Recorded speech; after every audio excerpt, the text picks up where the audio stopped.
If there's one thing that never ceases to amaze, it's space. The feeling of standing before the unknown, surrounded by mysterious planets, colossal ships, and battles that look like they've been pulled straight out of a sci-fi dream. And look, the next few years promise to be incredible for anyone who loves this genre.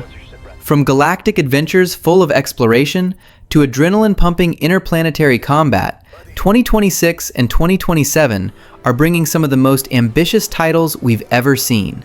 So, get your spacesuit ready, adjust your ship, and come with me to discover the 10 best and most incredible space games coming to PC in the coming years. I'm hyped just thinking about Mass Effect 5 arriving in 2027, because this franchise always transports me to a sci-fi universe where every decision carries the weight of a ship-breaking atmosphere. I remember the nights I spent piloting the Normandy, saving entire galaxies, and now BioWare is promising a full-on comeback, focusing 100% on the project after years of ups and downs at the studio. It's going to be amazing to revisit this vast world with new stories, features, and those romances that stick in your memory. The 2020 teaser already gave me chills, showing that mysterious silhouette against the fog. Classic Mass Effect, blending mystery and space exploration without giving everything away up front. I love how they build anticipation, letting us imagine ships, unexplored planets, and unlikely alliances, like the ones I formed with Garrus or Tali in the originals. This new entry will continue that tradition, expanding the lore without stepping on what we've already achieved. BioWare recently confirmed on N7 Day that the team is now fully dedicated, with no distractions from other projects, which makes me incredibly optimistic. After Andromeda and Veilguard, they've learned their lesson and are promising a laser focus on this epic space RPG. Just imagine, tactical combat in space, branching dialogues that change everything, and a voice cast that could bring back iconic voices. That's what makes me count the days until 2027. What excites me most is how Mass Effect always innovates in narrative, with moral choices that echo throughout the saga. And I feel that 5 will elevate this, perhaps exploring new regions of the galaxy or dealing with the consequences of past events. Personally, I dreamed of more planetary reconnaissance missions, grinding resources while listening to deep dialogues with the crew. It'll be perfect for those who love total sci-fi immersion. Mass Effect 5 in 2027 will be the triumphant return we deserve, with BioWare betting everything on a game that unites the best of the series: free exploration, intense combat, and stories that touch the heart.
Exodus is an epic sci-fi action RPG, one of those that promise to change everything, featuring interstellar travel at insane speeds and choices that echo across entire generations.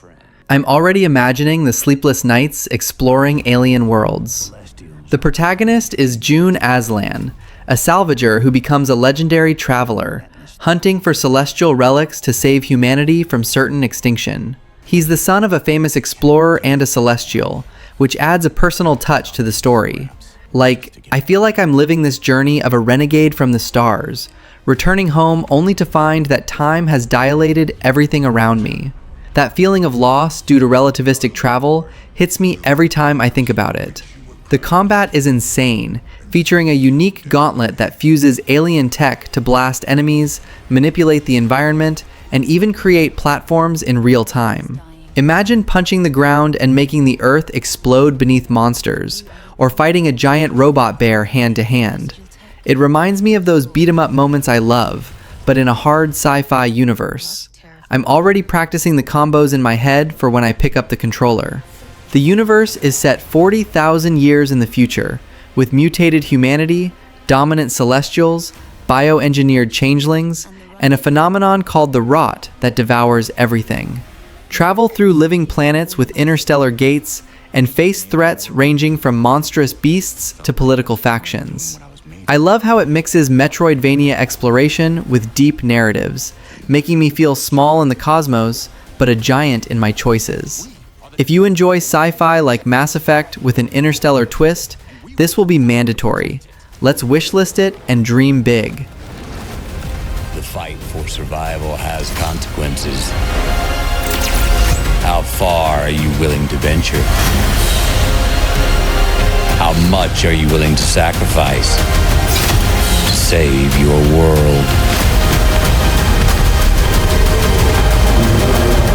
Damn, kid. No pressure there.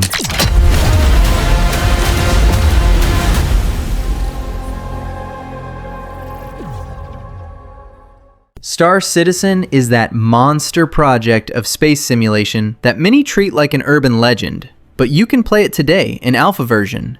And according to Chris Roberts himself, the full release could happen between 2027 and 2028. To me, it doesn't feel like a new game in the traditional sense. It feels more like a universe being built live, patch by patch, with the promise of becoming the ultimate space sim when and if everything clicks. What keeps me hooked here is the fantasy of living in space without cuts, leaving the station, entering the ship, taking off, crossing the system, and landing on a planet without a magic loading screen teleporting you. This idea got a big push with the server meshing technology Roberts describes, where different areas, planets, landing zones, stations, sit on distinct servers but with virtually invisible boundaries to keep travel fluid. And then there's one of the coolest new features shown at CitizenCon Direct 2025, the Nyx star system, arriving with the Alpha 4.4 update, becoming the third explorable system and bringing a cold asteroid belt vibe with chilly lighting and nebulae. I love it when the game moves away from that clean sci-fi and goes for a rougher, more dangerous space, and Nyx seems like exactly the kind of place where you feel a navigation error will cost you dearly. Nyx also comes with a point of interest I can already see generating stories, the rebuilt Levkey base, with detailed interiors, explorable EVA outer areas, refineries, cargo operations, a functional hospital, and trade. It's the kind of hub that, on paper, becomes the perfect stage for the routine Star Citizen tries to sell. You arrive out of necessity, repair, sail, contract, and leave with a new conflict, mission, ambush, opportunity. On the actual game content side, Alpha 4.4 promises two main storylines, Pyro Burn and Science Runner Muck, focusing on investigations, combat, and social choices, plus non-linear missions with persistent replayability. There's also a symbolic moment. For the first time, the persistent universe will put players against Vanduul alien ships, including the new Vanduul Stinger class, which to me is a sign they want more landmark events and less just loose sandbox. Now, the part that always weighs on the tone when someone asks me, okay, but what about 2027, is that recent coverage reinforces the path to version 1.0 is still a promise, and delays remain possible, including Squadron 42 aiming for 2026, but with caveats. Even so, if Star Citizen truly arrives whole between 2027 and 2028, the feeling it wants to deliver is unique. A space MMO where technology, locations, and narrative, main arcs plus Vanduul threats, finally come together in a cohesive package, and it's exactly that possibility that keeps many people from letting go of this game. And all alone.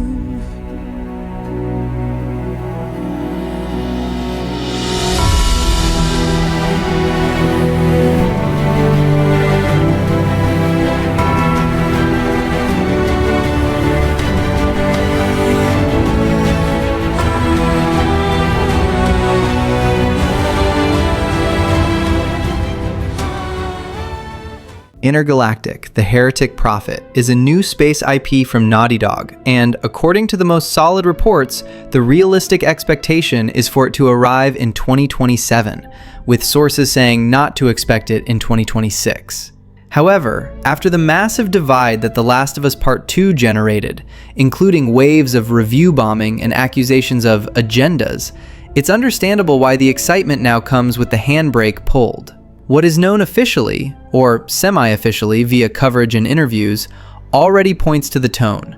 The game will touch on themes like faith and religion, and that in itself is territory where any wrong phrasing turns into an internet brawl. When it comes to woke culture, many people use the word to say it has a political and ideological message, but in practice, what usually decides the quality is something else, whether the story becomes a lecture and a label, or if it builds human characters and conflicts that make sense within the world, which is what this game apparently intends to do. And here is where my hesitation lies. Naughty Dog doesn't have a history of playing it safe when it wants to spark discussion, and Intergalactic is already receiving backlash before showing a significant slice of gameplay. Neil Druckmann even responded to this negativity with a stance of ignoring the noise and moving forward. This can sound like, I won't listen to legitimate criticism, and after TLOU 2, this detail carries weight. Regarding the game content itself, the hook remains strong. The protagonist, Jordan A. Munn, is a bounty hunter trapped on Semperia, a planet isolated from the rest of the universe for centuries, and the goal revolves around surviving and trying to escape.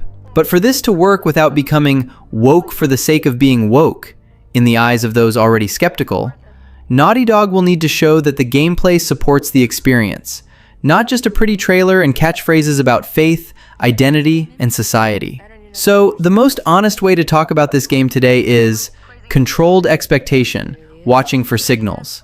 Until 2027, what will truly decide if Intergalactic is a brave, well-written story or a disguised manifesto, for those who fear that, is seeing long gameplay, seeing how the theme of religion appears in the world and characters, and if the narrative respects the player's intelligence instead of trying to win a discussion on X.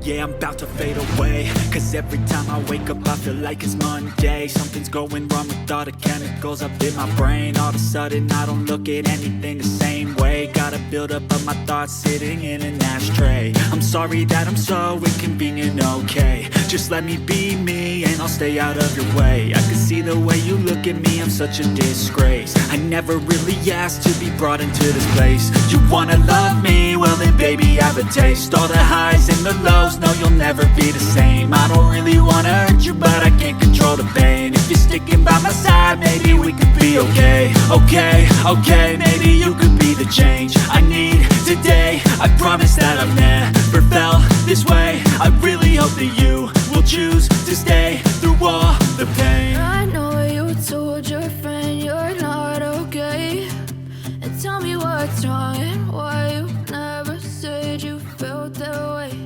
And guess you're trying to stay strong and fake a smile until I look away. But I've known you too long, it hurts to watch your blue eyes fade to gray as you fade away.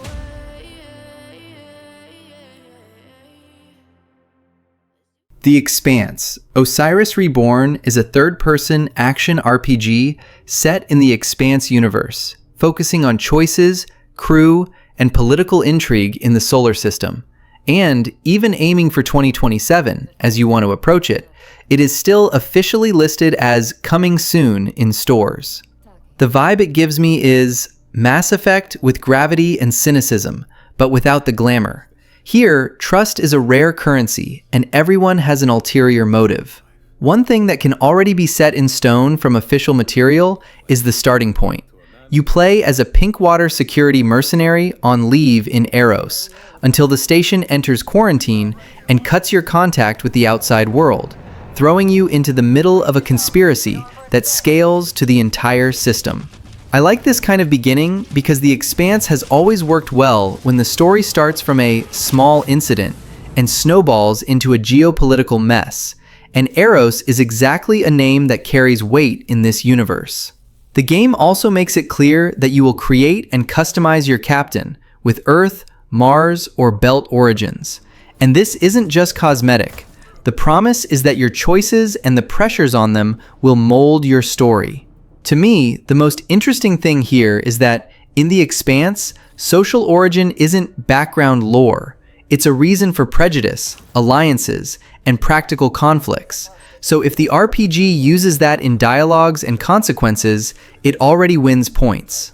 The party structure appears strongly. You take 2 companions to the field, and the rest help from the sidelines, hacking systems, creating distractions, or passing information, while combat mixes shooting, cover, and real-time squad commands.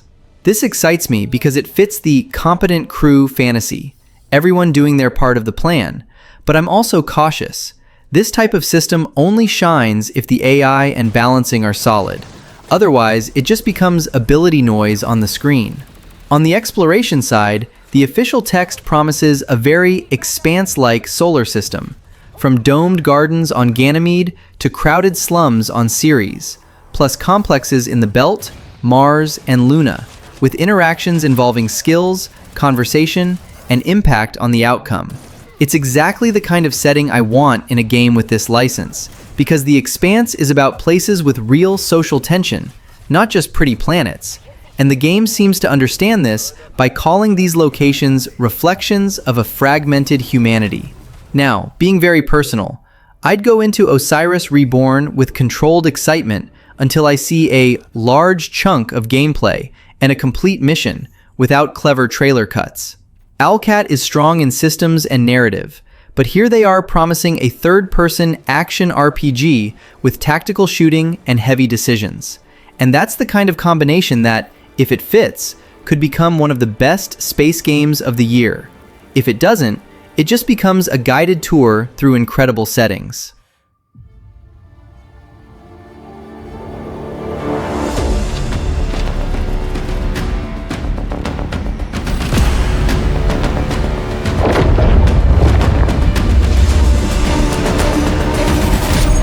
Glad you're still breathing.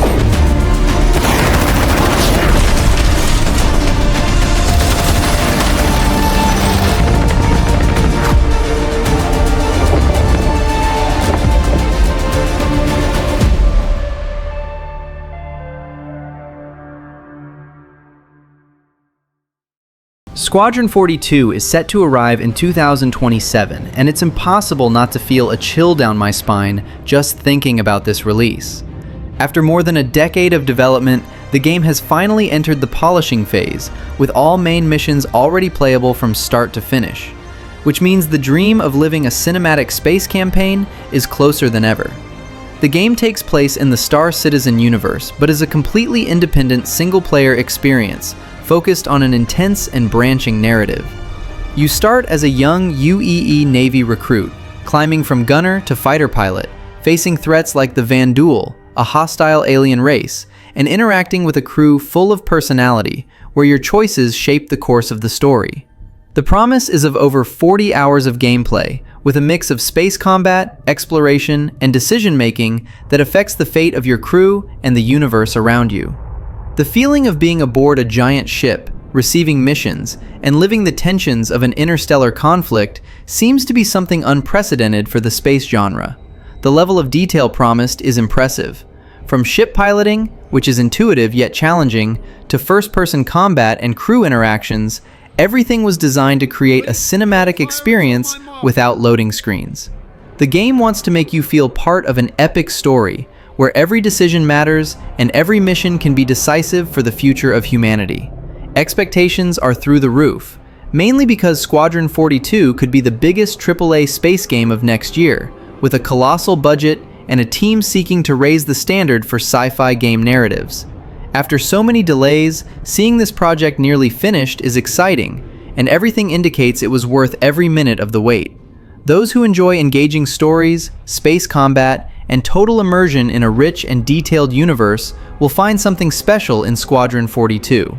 It's a game that wants to make you feel the weight of a pilot's responsibilities, the tension of an interstellar war, and the thrill of living an adventure that can change the fate of the galaxy. All of this in 2027, when the Squadron finally takes off for real. Strip safeties from the Goliath. We'll have to hit him close. I want him live on launch.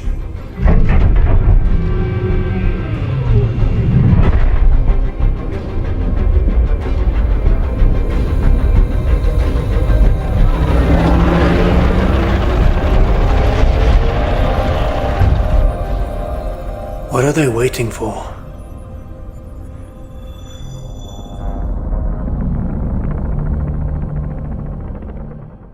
SpaceCraft is a game that gets me excited just imagining what's coming in 2027, with its promise of an infinite space sandbox full of creative possibilities.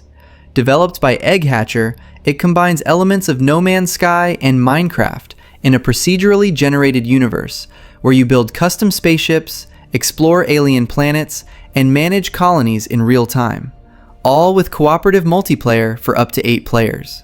I love how the focus is on modular ship construction, where every piece you fit affects performance, aerodynamics, and even survival in hostile atmospheres.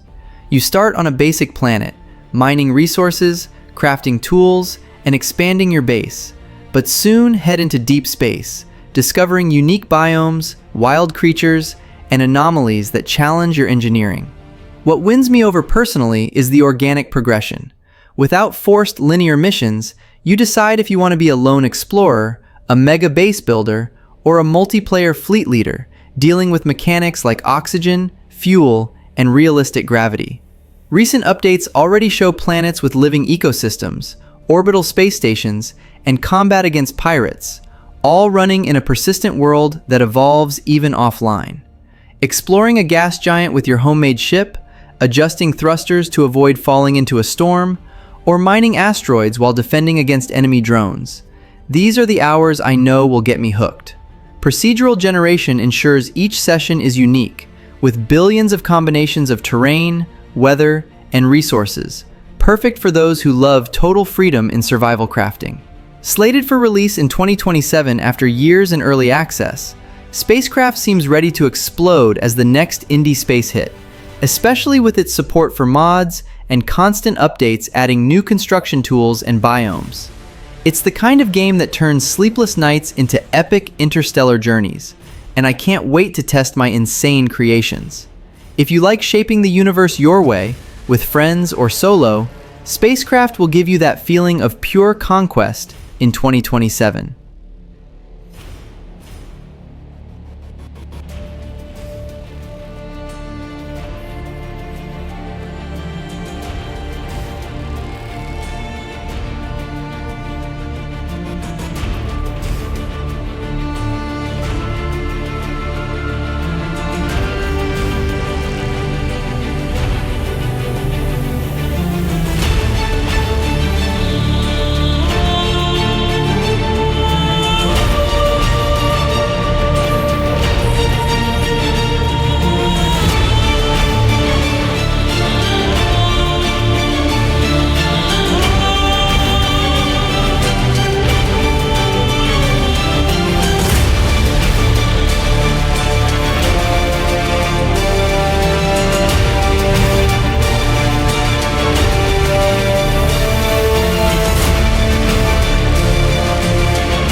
Total War Warhammer 40,000 promises to be one of the largest and most ambitious expansions of the franchise, bringing the eternal war of the 41st millennium to the strategic universe of Total War games.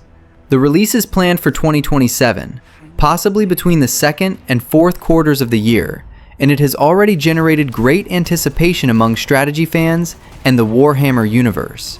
The game maintains the classic structure of the series, with epic campaigns taking place on galactic maps, where you control space fleets, conquer planets, and develop your forces in real-time battles. The difference here is the scale. You don't just fight for cities or regions, but for entire worlds, even being able to wipe planets off the map with apocalyptic weaponry, something that promises to bring a new layer of strategic tension. Customization will be one of the major highlights. For the first time, you will be able to shape your army from scratch, choosing heraldry, titles, armaments, and even combat characteristics, creating a war machine that truly reflects your playstyle and leaves your mark on the galaxy. This adds a very personal touch, as each player can build a unique identity for their empire. Furthermore, the game promises more flexible campaigns, with options for long matches that can last hundreds of turns, or shorter sessions focused on specific objectives, all while maintaining the impact of your decisions within the larger context of the galactic map. Whether you like planning grand strategies or prefer direct action, there is room for both styles. Another interesting point is that, for the first time, Total War Warhammer 40,000 will also be released for PlayStation 5 and Xbox Series consoles, which could attract new players and expand the fan community. The move into the space universe and the console format shows that the series is evolving without losing its tactical essence. It's hard not to be excited by all this. Total War Warhammer 40,000 seems to be a perfect mix between the strategic grandeur we love and the grim and implacable atmosphere of the Warhammer universe, promising hours of gameplay, tough decisions, and memorable battles. If you enjoy epic strategies, get ready. The 41st millennium is about to begin.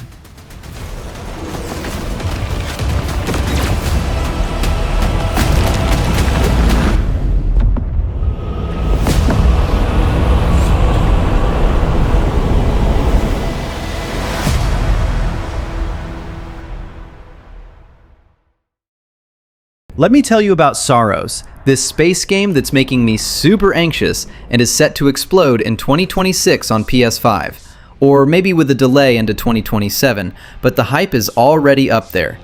It's from Housemarque, the folks behind Returnal, and it looks like a brutal evolution of that insane roguelite, with third-person action on a lost planet called Carcosa under a dark eclipse that changes everything. I'm already imagining the sleepless nights testing builds to survive there. You control Arjun Devraj, a tough Soltari enforcer voiced by Rahul Kohli, the same one from Midnight Mass, who brings a performance that will give you chills. He's hunting for answers in an abandoned off-world colony, exploring mutant biomes full of hostile ruins and enemies that demand total precision. To me, this screams emotional story, the kind that makes you question the cost of a new future while you fight for survival. The combat is a deadly dance, bullet hell mixed with third-person shooter, fluid dodges, blocks, and parries, using the Soltari shield to absorb energy from projectiles and turn your arm into an overpowered Carcosan weapon. Human and alien weapons evolve, and each death doesn't end everything. You come back stronger with permanent upgrades to your loadout, like weapons and suit enhancements that persist between runs. It's addictive. I can feel it just by watching the trailers.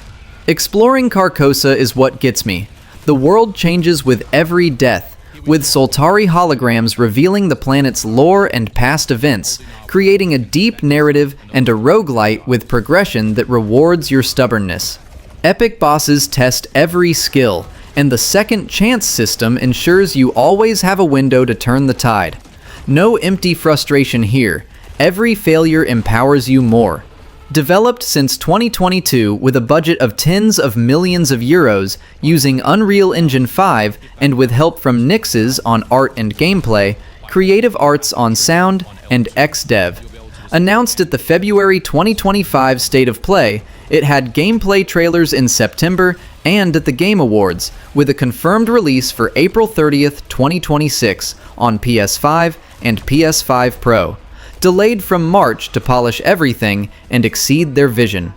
A Sony exclusive, but optimized for the Pro, it will run smooth and look beautiful. Saros is that dark and challenging sci-fi I love, perfect for those who enjoy cinematic action with mechanics that punish and reward in just the right measure. If Returnal broke me and rebuilt me, this one is going to be legendary. I can't wait to dive into Carcosa and see how far Arjun takes me. Mark it down, it's going to be one of the greats of 2026.